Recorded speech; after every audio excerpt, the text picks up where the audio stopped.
Okay, now after we calculated the magnitude of the net force by applying the Pythagorean theorem, since force is a vector, we need also to mention the direction of it, the angle that it makes.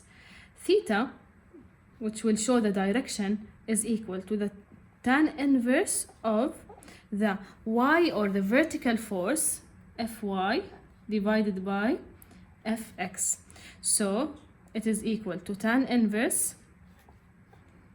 The vertical force is actually F2, which was of magnitude negative 3.375 Newton, while the horizontal force, the one acting on the x, is F1, which was of magnitude 9.375. If you apply this, theta will be equal to negative 19.7 degrees. Reaching this point, we did not fully describe the angle. To fully describe the angle, we need to apply the quadrant rule.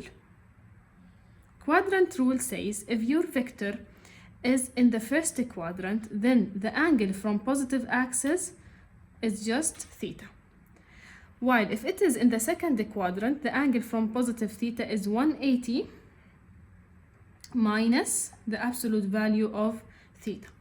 If in the third quadrant, 180 plus the absolute value of theta. If in the fourth quadrant, then 360 minus the absolute value of theta. As we can see, our vector here, the blue one, the blue arrow, falls in the fourth quadrant. So again, we apply this rule, the quadrant rule, to find theta with positive x-axis. Like, to fully describe the vector, I need to add this step.